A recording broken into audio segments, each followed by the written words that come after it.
Nobody in the real world thinks I'm fat. In fact, I have chicks telling me they think I'm ripped in person. What the fuck are you talking about? You know, they said I was Ryback, but smaller than Ryback. Well, I'm only smaller than Ryback because I'm 6 inches shorter than him. In terms of lean body mass versus height, I'm actually just as big as Ryback. And if you guys go watch any of my training clips I've done this month, where you can see me standing up, walking around better, you'll get a better idea of that.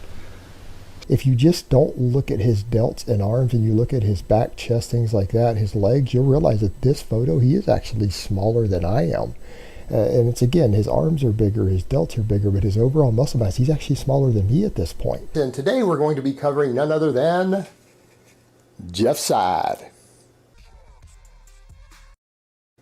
Now, I don't want people to think that I think Jeff is big, because anyone who wants to question this can go ask Matt Ogus, Chris Lovato, any of the guys who have seen me in the same room in person with Jeff Side.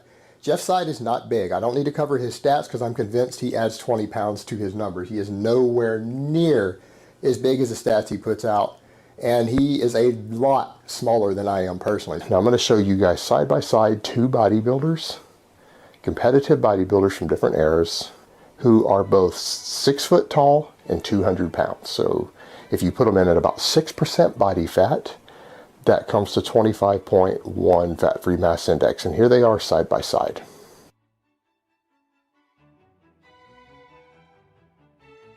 All right, the one on the left, you guys know, that's Serge Nubret, very, very famous bodybuilder. And then the one on the right is a natty pro. And you take someone like me, for example, when I show you the comparisons, you guys are gonna laugh.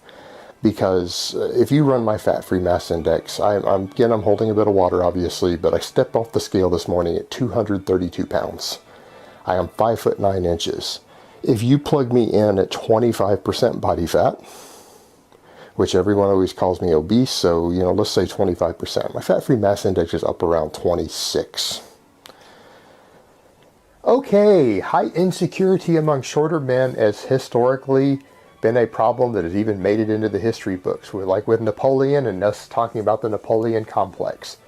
The worst thing that you can do is to allow that insecurity to eat you up and for it to make you express a fake or false overbearing confidence that shows insecurity, because then you'll be called little Napoleon. Most of you are smaller than me. I am a 100-kilo power lifter. A lot of you may or may not know, people write on forums, social media and things, they do point out that I am actually a lot bigger than I appear to be in videos when I'm just standing there by myself. And so you guys have someone next to me who is a fairly lean, well, not really lean right now by bodybuilding standards, but lean by maybe normal people standards, who's at least 250 pounds. It puts into perspective, I'm not quite as small as some of you guys think I am.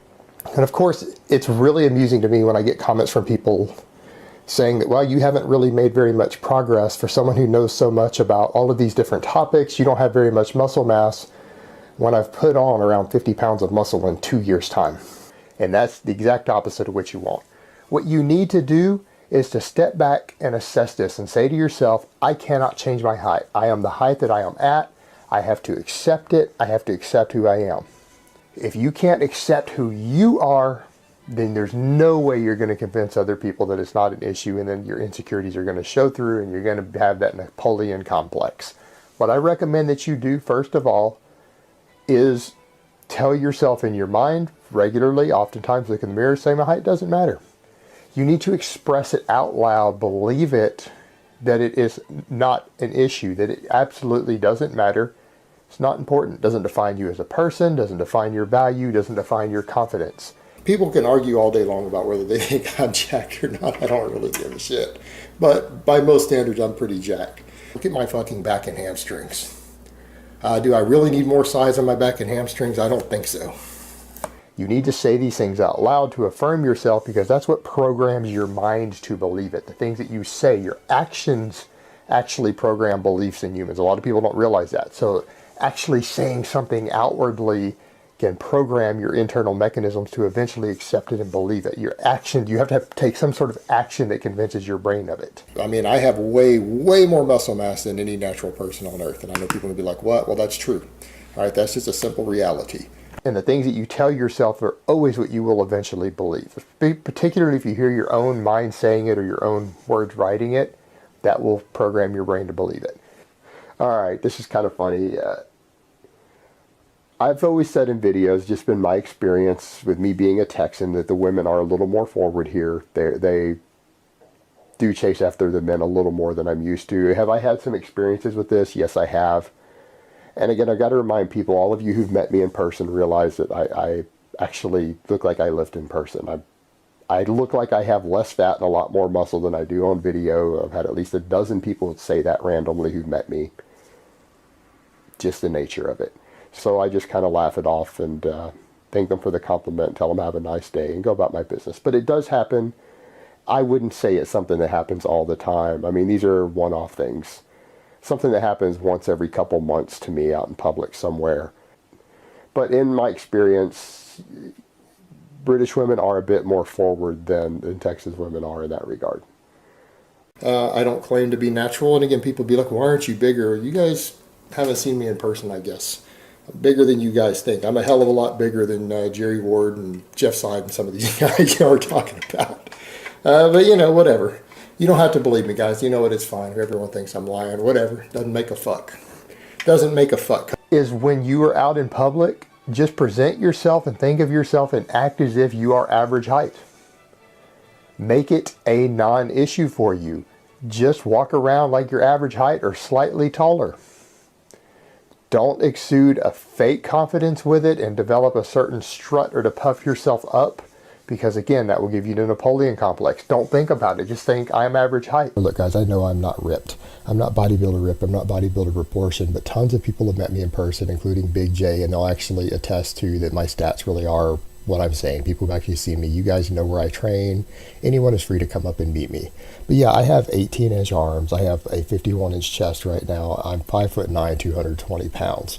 So to give you guys the scale, just so that you guys can look at what 30 pounds looks like even next to me, or put in these enormous Walmart baskets. So you need the daily affirmations for a while, preferably first thing in the morning or before bed. When you look in the mirror, say these things, and that will program your brain. And then to just go ahead and act and think consciously when you're out in public that you're the same height as everybody else. Average height, or pretend that you're even an inch taller, slightly above average. And just think in those terms until it becomes second nature and you just behave that way. So I went and bought a tape today for this. Get it around.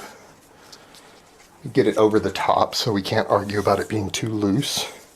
All right, get it completely wrapped over.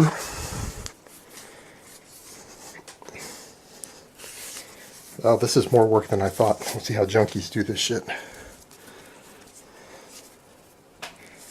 Okay, just pull the right one. Okay.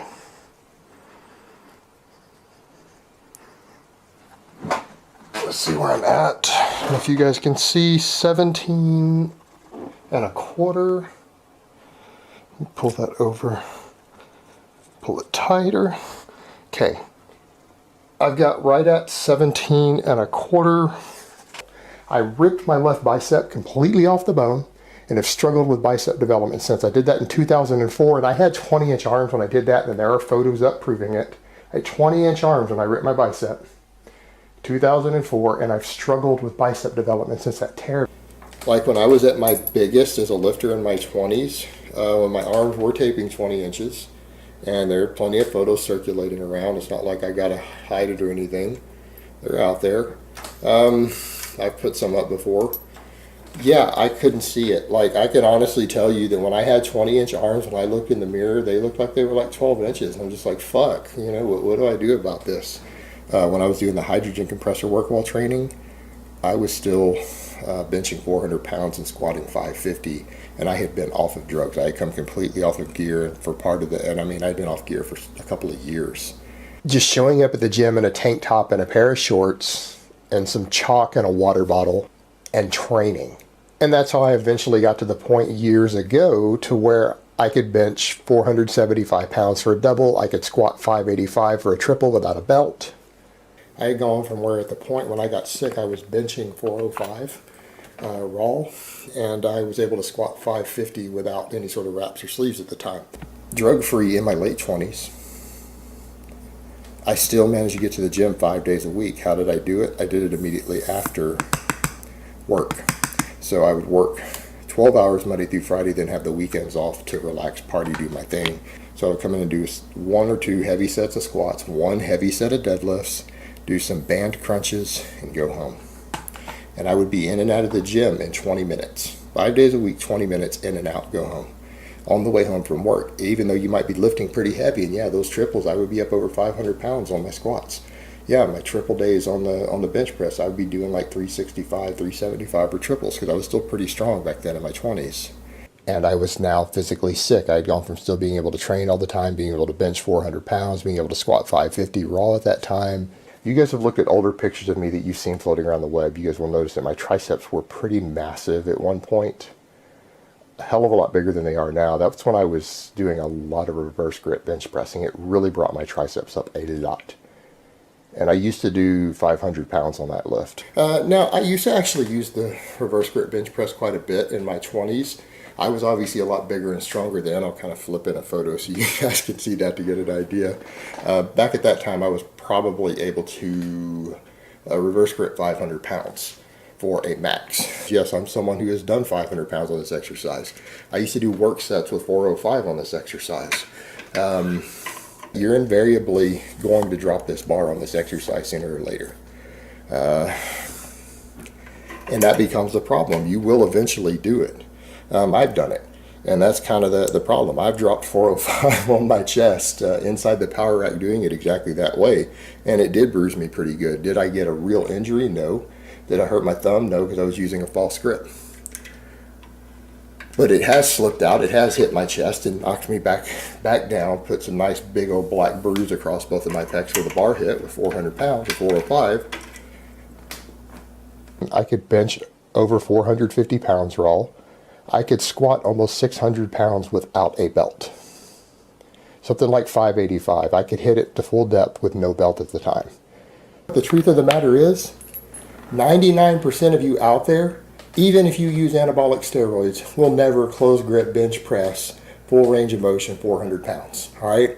That's the real world. The majority of you out there genetically do not have the strength to get there with training and even moderate doses of steroids. You do not have the genetics or the structure to do that. That's the real world. Who close grips 405? Well, I used to close grip 405 for reps. I do not currently bench 405. I used to, however, do sets of 5 with 405, 5 rep sets on the closed grip bench press back when I was young and virile in my late 20s. And you guys have seen plenty of photos of that when I was actually really big. The other thing that can pull you to the left sometimes with a handgun is gripping the gun too tight. Most of you guys know, some of the people who watch my fitness channel watch me rep out 500 pounds for, 5, 6, 7 reps without straps on the deadlift. I obviously have a pretty strong grip, so I'm worried about that. So I'm consciously loosening up my grip a little bit on the left hand and with the right hand and using the left to tighten a little bit to keep control of the weapon, just to make sure I'm not squeezing that. I actually almost worry about me crushing the polymer on a Glock. Because of that. And for most people that isn't a concern, but you guys got to think about how much grip work I do. Yeah, it'd actually be possible for me to break my handgun. A lot of guys seem to think the leg press is amazing, to leg press over 1,000 pounds. It really isn't. That's why I don't bother with a leg press. It takes all day to load this slide up and get people to climb on top of it. I'm a 500 plus pound raw squatter. So for me, I need probably 2,500 pounds on a leg press to get adequate resistance, which means putting guys up on top of it also is stupid.